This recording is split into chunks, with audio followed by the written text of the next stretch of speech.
va? Bienvenidos. Esto es En Foco y hoy vamos a intentar recorrer o sacar una radiografía perfecta de un órgano que creemos conocer muy bien. Hablamos del cerebro y cómo poder sacarle mayor provecho, más aún de lo que pensamos después de todo lo que hemos aprendido en la vida. Vamos a contarte por qué es necesario que sigas armándote para seguir en actividad, que sigas sumándole información, pero que empieces a usar áreas que no usabas. Cómo identificarlas, para qué sirve cada una y, por supuesto, cómo con la vida nos vamos armando a través de las redes neuronales un relato por el cual seguimos y vivimos todos los días, es parte de lo que estamos por contarte. Entrenar o hackear tu cerebro.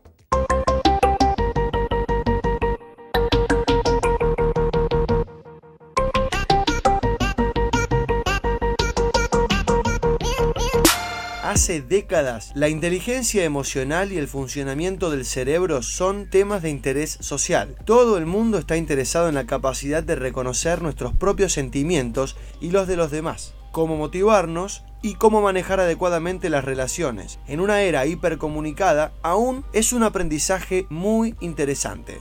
La gente está muy interesada en conocer cómo funciona el cerebro porque ya desde hace al menos 10 o 15 años las neurociencias se acercaron a la gente. Entonces, en el momento en que te empiezan a contar el cuento de una manera clara, te gusta. ¿Y a quién no le va a gustar saber cómo funciona su cabeza si la cabeza nos manda?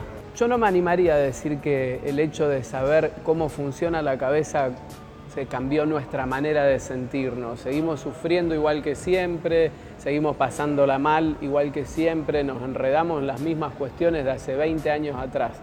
Pero también es cierto que en el momento en que uno descubre un poquito algunos mecanismos y las neurociencias nos permiten, en parte, a la par que otras ciencias, por supuesto como la psicología, cómo son los mecanismos de la mente, uno está más bicho para detectarlo. El cerebro sí se puede ejercitar.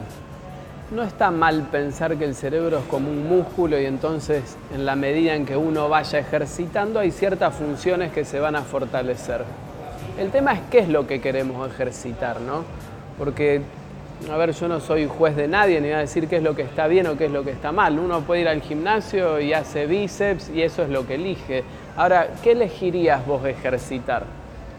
Todos los libros y los científicos, investigadores, doctores que yo escuché hablar sobre esto del brain training apuntan a algunas funciones que no son quizás las que yo elegiría ejercitar. Las que nosotros en verdad debiéramos ejercitar, no les estamos dando mucha pelota. Y esas funciones sobre todo van de la mano de la inteligencia emocional. La tenemos bastante olvidada.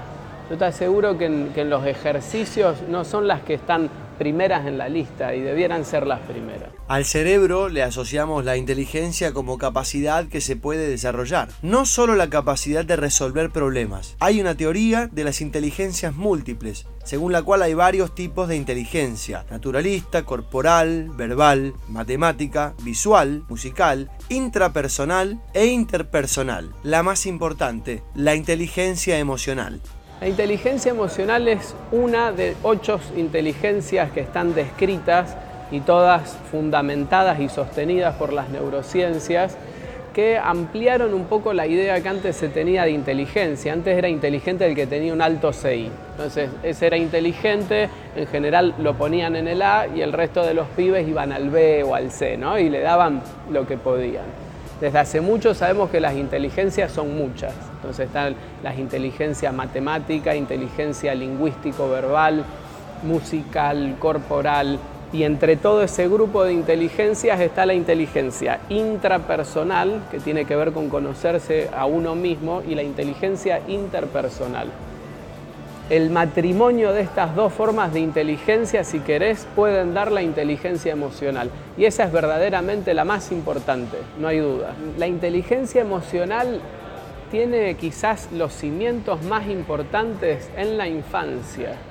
Por eso no estaría nada mal que alguien empiece a ir al gimnasio de la inteligencia emocional a los 39, como sería mi caso, pero si no tuviste una cierta contención afectiva, si tus papás no te enseñaron a reconocer tus emociones, a gestionarlas, si no te enseñaron a ser empático y entender que al otro también le pasan cosas, va a ser mucho más difícil arrancar de viejo a comprender de qué se trata.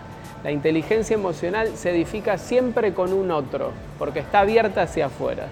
Por eso nuestra misión, si en este caso yo me incluyera dentro de los neuroeducadores, es sobre todo llevar a las escuelas, llevar a las casas, a los hogares donde hay chicos, que los padres siempre estén atentos a que ante cualquier otra cosa aprendan a ser buenas personas, aprendan a conocer sus emociones, aprendan a tener valores.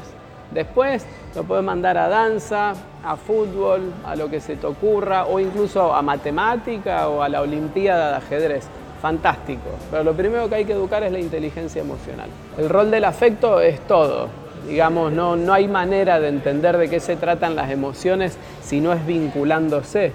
Hay una especie de dispositivo que tenemos en nuestra cabeza que es un Wi-Fi emocional. Nosotros desde que tenemos 0 días nos conectamos, en general con mamá, pero por supuesto después va entrando papá y otras personas significativas, desde el corazón. Así es como nosotros nos vamos haciendo personas. Ahora, hay muchísimos chicos que viven en climas de absoluta pobreza emocional y no hace falta ser pobre económicamente para ser pobre afectivamente.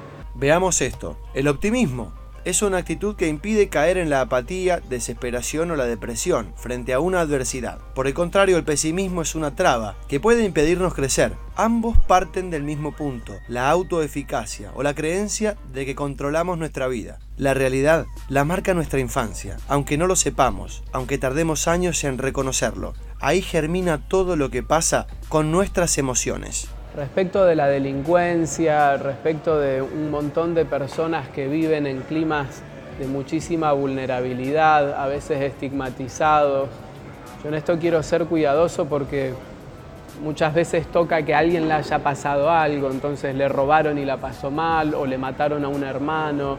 No vengo a ponerme más allá de nada, pero sí es cierto que esas personas nunca fueron miradas.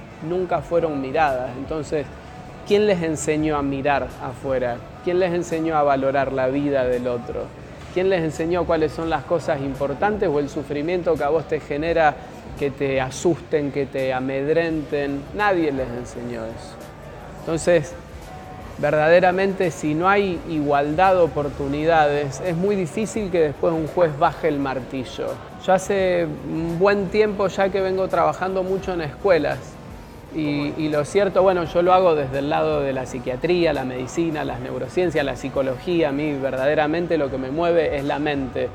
Ahora, cuando yo voy a esas escuelas, yo soy el que aprende. Entonces me cuentan de un montón de realidades que cada vez las voy comprendiendo mejor.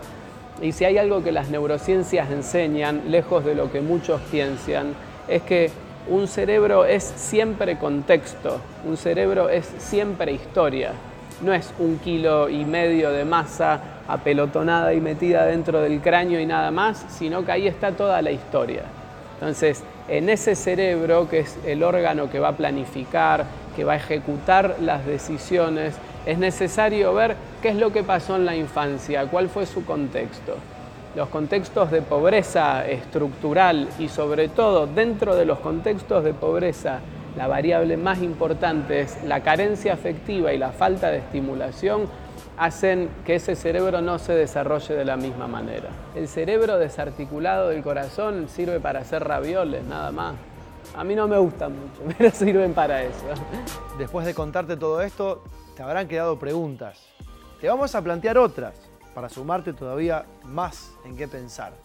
Te vamos a contar por qué la mujer es más inteligente que el hombre, en qué desperdicia energía neuronal el hombre y por qué individuos, por ejemplo, como Lionel Messi, son capaces de desarrollar un tipo especial de inteligencia, pero también, y esto es importantísimo, por qué la función emocional juega un rol fundamental. Hackear tu cerebro, en la segunda parte.